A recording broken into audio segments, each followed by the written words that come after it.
During a Formula One season, every driver will have a bad race. Even the best drivers in the world will have things that they regret, like a bad weekend or a big mistake on the job. Here is each driver's worst moment of the season.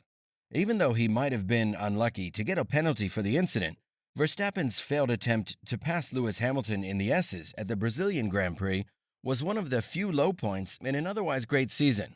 After having one of the best seasons in F1 history, it made people wonder if the driver was a little too eager to beat his old rival Hamilton.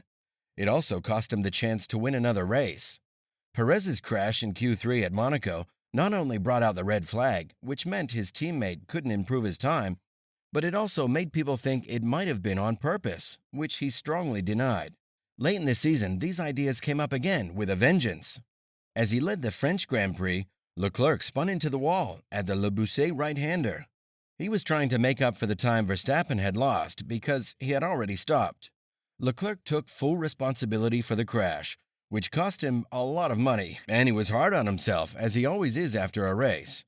Sainz said that he lost his mind during his short time at the Australian Grand Prix. It wasn't his fault that he started ninth because of bad luck in qualifying, or that he dropped to 13th because of a change in the steering wheel.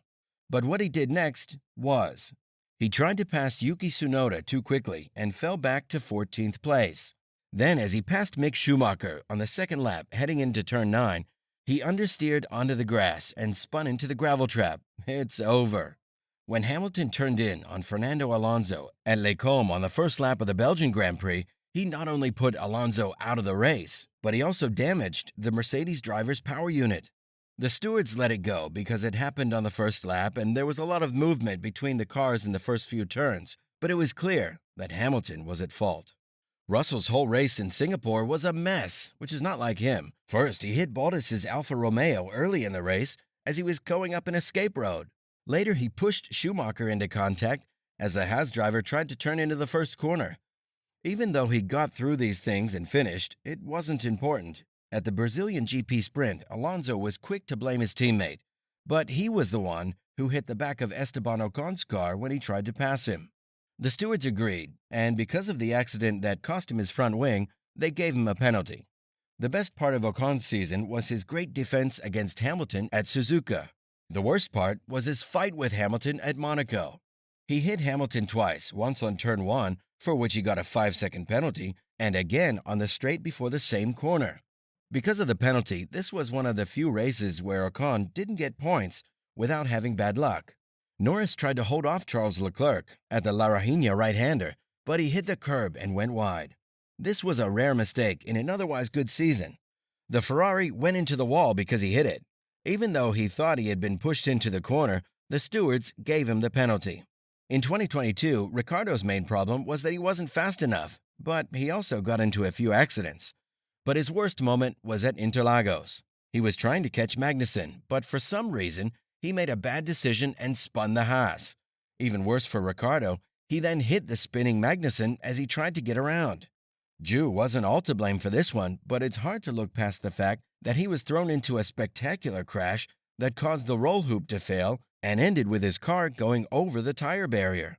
On the bright side, he wasn't hurt too badly in the accident, which could have been much worse. Alfa Romeo's performance improved after a bad start, thanks to upgrades made late in the season. Bottas ran easily in the top 10 in Austin and looked like he was going to get some important points.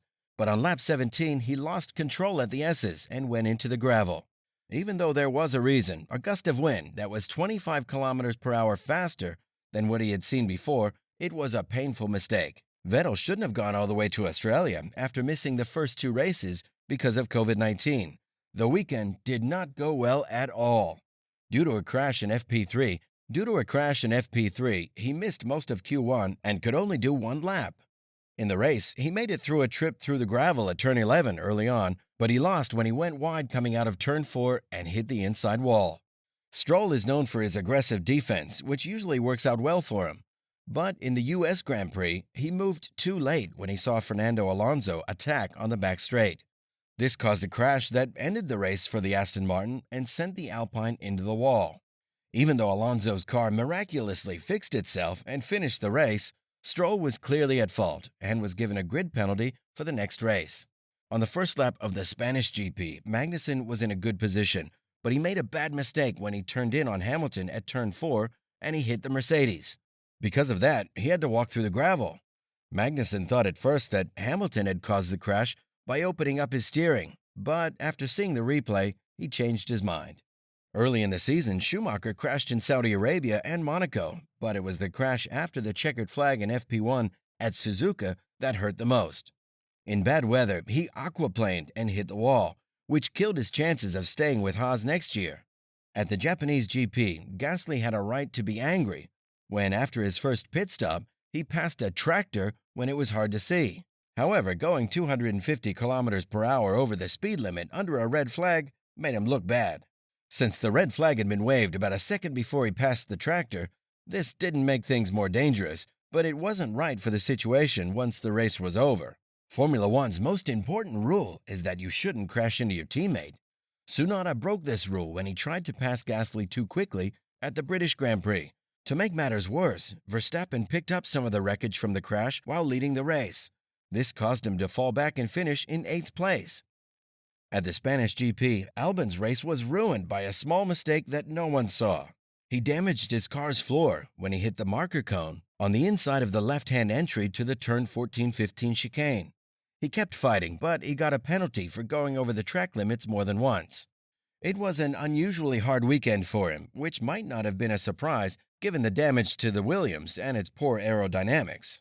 Latifi hit the wall at Monaco before the race even started.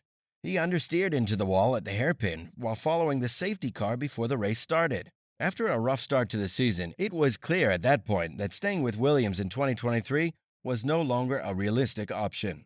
Well, that's all for today. Comment below which driver you believe had it worse during the last season.